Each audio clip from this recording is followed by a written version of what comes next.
The Office of the Public Protector has achieved a clean audit for the first time in a quarter of a century.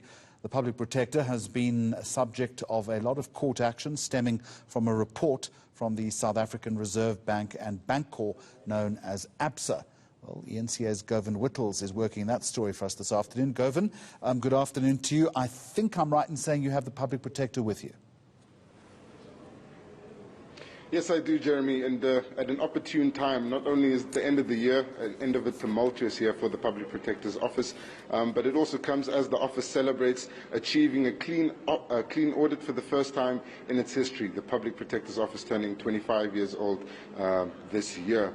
But there is a lot to discuss with the incumbent Advocate Busisiwe Mkhwebane, and she is my guest. She joins me now to discuss this and a number of issues.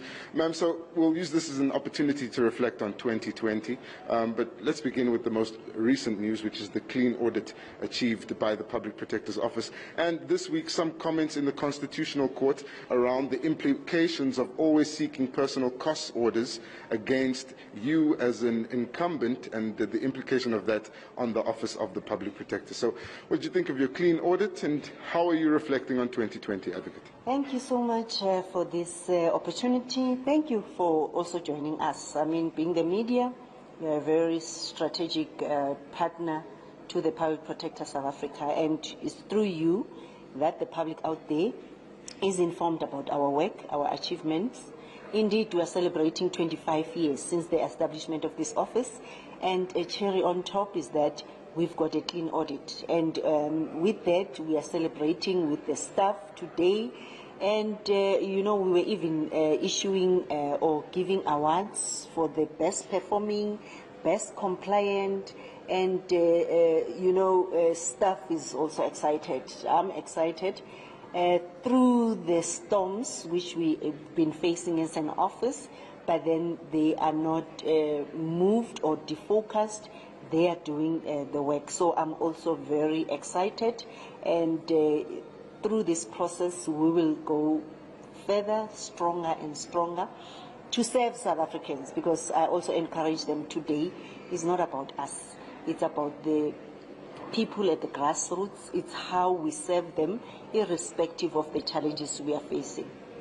And in the Constitutional Court this week, when speaking about that personal cost order that you guys appealed and managed to get it overturned, it really brought the focus on the number of personal cost orders which were awarded against you this year. And in most of those cases, attention was drawn to the manner in which investigations were conducted and overseen, and you were found wanting in that regard. But here this week, we have something else from the Constitutional Court on the implications of these personal cost orders against you. What did you make of the Constitutional Court's judgment, which also criticized your counsel, Senior Counsel Dali Mpofu, but what did you make of its comments regarding the personal cost order? What I would say is that I think coming back to the media again, because your role also is to give factual reporting.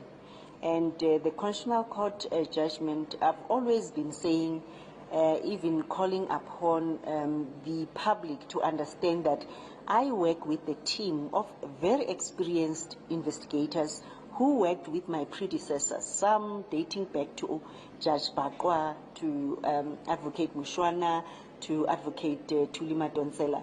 So I address them today as well to say to them, you are the one who's receiving the complaints.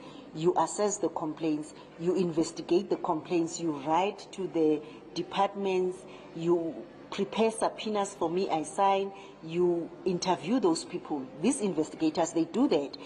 They analyze the evidence. And our investigations are based on evidence, not only information. So I was telling them that let them continue doing the great work, irrespective of whatever the judgments are saying or whatever the negative vilification we receive.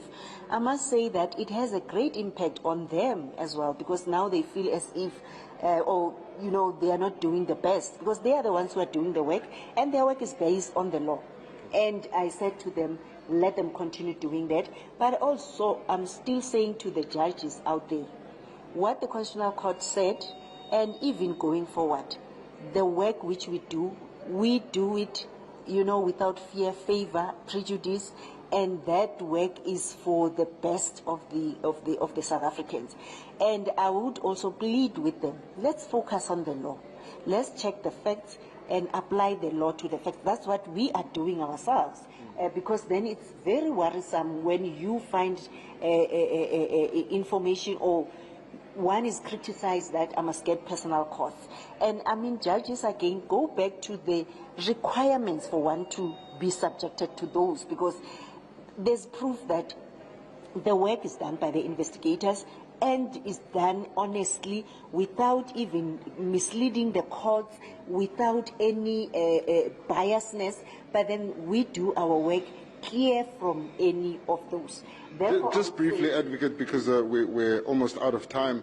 You've had Professor Chris Malikane here as the lead keynote speaker of this event, and he ventured into some political discourse, and he thinks that because you are now facing these charges of perjury and the process in Parliament to review your fitness to hold office may now go ahead, that he feels that by next year the charges of perjury could trigger the process in Parliament, and you might be suspended while that process in Parliament is ongoing. You yourself told your staff that they should prepare for the bumpy road ahead. Is that what you're anticipating for 2021? You know, bumpy roads have been there, and I'm saying to them, let them brace themselves, because we're still going to have a lot of storms. Yes, the parliamentary process is still there.